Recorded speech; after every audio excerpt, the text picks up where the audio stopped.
Dennis Horton from the Better Business Bureau here to warn you about scams, frauds. She's going to here to protect your money.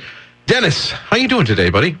I'm good, guys. How are you? We're doing fantastic. So I asked you what you want to talk about today, and you gave me a big old list. So let's get into it all. Starting with, I believe you want to talk about some 4th of July stuff, correct? Yes, we're looking at it like fun, fireworks, and fraud. July 4th is supposed to be about picnics and fireworks and barbecues and fun with the family and friends. But there are some scam downsides to all the patriotism, especially this year with the elections looming, and the fact that there are people who always want to help veterans and active duty troops. Scammers know this, and for elections fundraising, which is taking place constantly on social media sites, they turn to that as a place of choice to scam people out of their money, thinking they're supporting their candidate of choice. Warning is that if you want to give to the campaign, go directly to your candidate's website and make your donation there. This way you can be certain that the money that you are donating, hoping to get your candidate into office, is going to go to the campaign and the candidate to achieve your ultimate goal to get that person elected. Yeah, so even if your guy's camp calls you Joe Blow's candidacy, don't give the money to them. Go to joeblows.com to donate money properly. This way you're going to be certain that you are giving the money to the right people. Good idea. The other thing is also, if right now there will be efforts to get people to donate to veterans, as I mentioned, veterans and active duty troops. It's a wonderful thing to do. It happens Memorial Day. It happens July 4th. But again, anytime you see pop-ups or emails or phone calls that you get, it's safer, rather be safe than sorry, really, to go to the accredited websites. Check out BBB Wise Giving. If you want to give to a veterans organization, make sure that you know which one it is and that they're legitimate. BBB Wise Giving is the charitable arm of the Better Business Bureau. And so, you mentioned make sure they're legitimate. A way for people to verify that? Yes. Yep. You can check out the veterans organizations that meet all of the requirements for accreditation, or that even if they're not accredited, that they have completed all the paperwork and information and has to inform the public about who they are, how long they've been around, how they spend the money, and what you can expect from them. Gotcha. So be careful, people preying on your patriotism this time of year. Crooks and thieves are underhanded, but they are crafty and smart sometimes. You have to give them that. They're frankly brilliant. I say it all the time. I wish they put their smarts to good use. They could cure cancer. Absolutely. So be wary on the 4th. What else is in the news that we need to be wary of, Dennis? Also, just want to make sure that people are aware that because we're so close to the Wisconsin state line and also to Indiana, where all different kinds of fireworks are legal, they are not legal here in Illinois. And in fact, the city of Rockford, the city council, just upped the fines for using bottle rockets and firecrackers and all those things that aren't what they call consumer fireworks. Mm-hmm. Anything that goes boom, you can't have. Right. And a $750 fine for the city of Rockford. However, if you were stopped by a state police officer shooting off fireworks, you could face a fine of up to $2,500. Wow. So you want to make sure that you are following the law and not shooting off fireworks here. And for that matter, be careful where you're purchasing them. If you go across the state line, they don't inform you that it's prohibited here.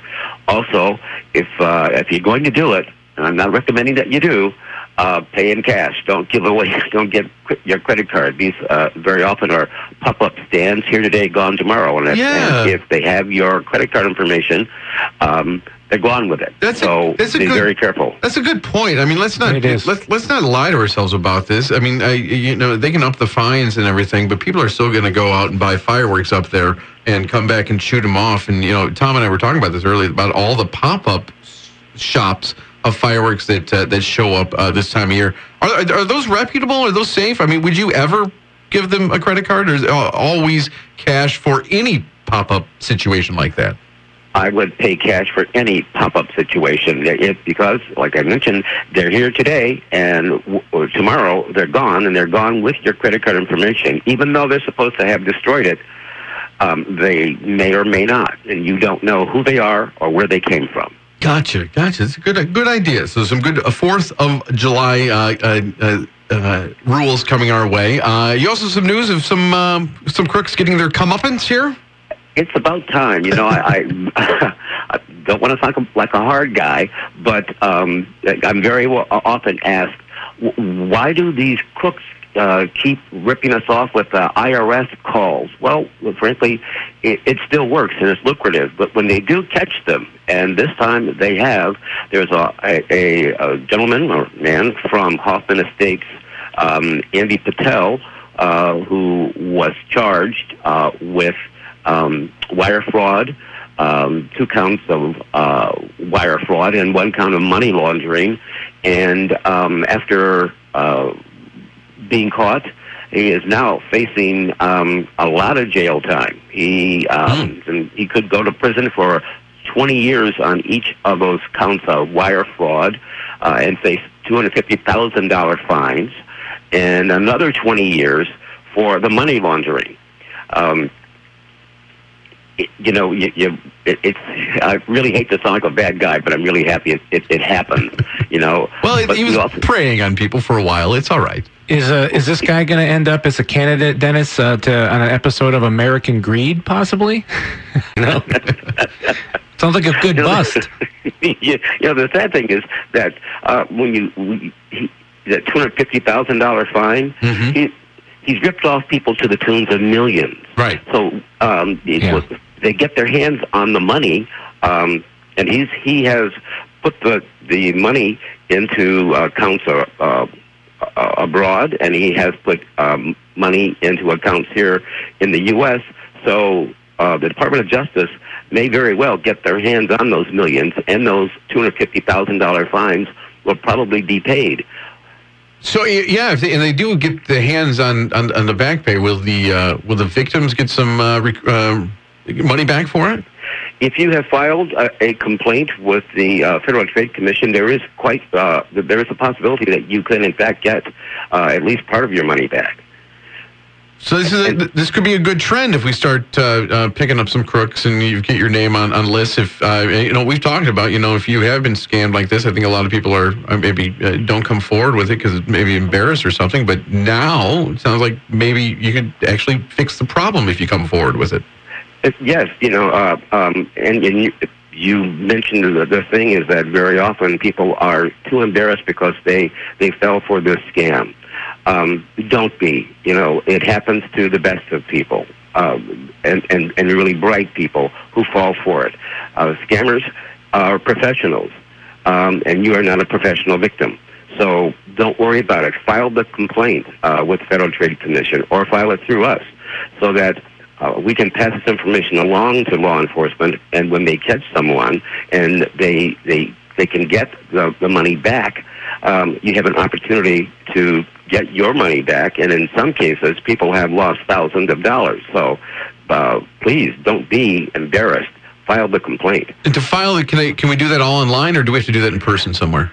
Generally, for the Federal Trade Commission and for the BBB, you can file the complaint online, bbb.org or ftc.gov to file complaints.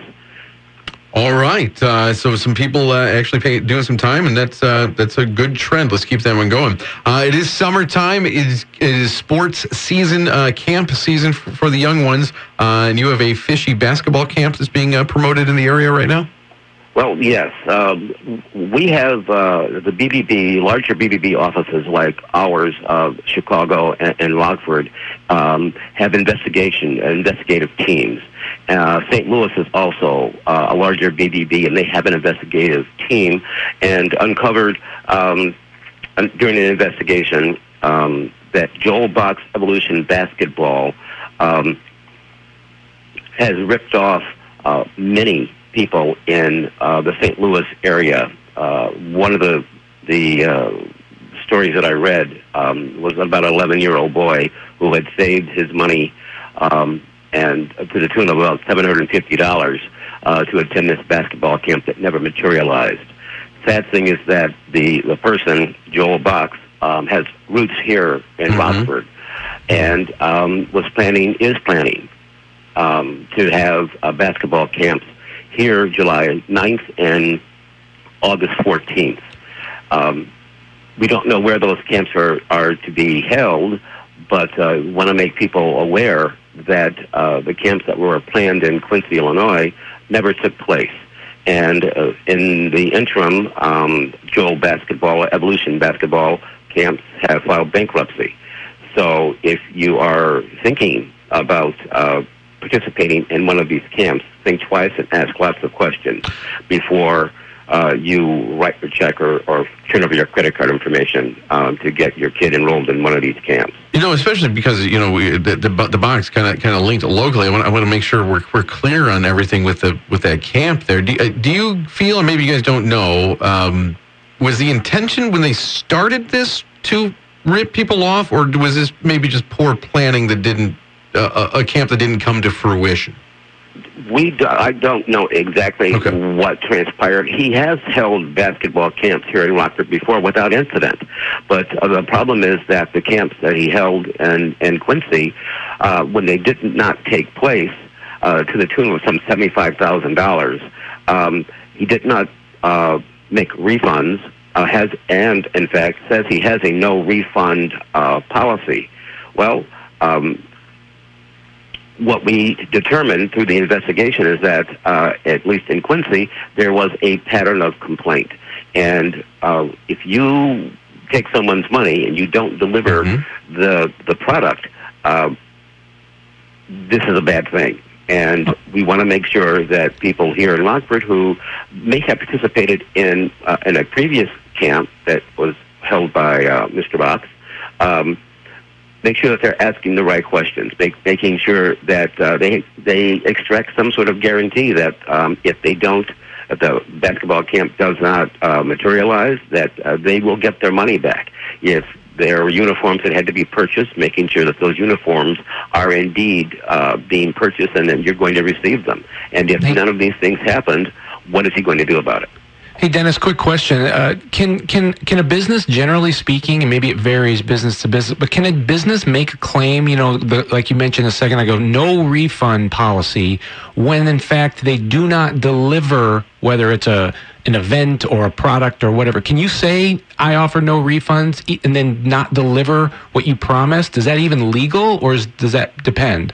I'm not an attorney, but if you are taking someone's money and you don't deliver the product, and frankly, a state attorney's office would probably be the best place to get the answer. But he's going to have to prove that this wasn't something that was deliberate and that it wasn't a deceptive practice. Right. If in fact it's proven, if he were charged, he could go to jail for it. So, but that would be an answer for an attorney. But gotcha. Just in terms of ethics, and doing business the right way and treating customers the right way, we would hope that it wasn't deliberate and that there was something that happened along the way that prevented him from hosting these camps. But at this point, he has not responded to our request from the Better Business Bureau to tell us how he plans to alleviate the issues. Okay. So if you don't tell us what's wrong, then it's up to us to warn people. We don't know what's going on, so before you get involved, make sure you do. It's it's a very good warning that I think a lot of parents should say. And just sidebar, Tom, that issue you're talking about, that's what just happened at the Fire Festival. I don't know if you guys remember that music festival that was totally... They made a documentary about that. Yeah, they made two of them. Oh, yes. Yeah, if you watched it, I'm interested in your take on that, Dennis. Have you watched that documentary about the Fire Festival? It was a huge scam.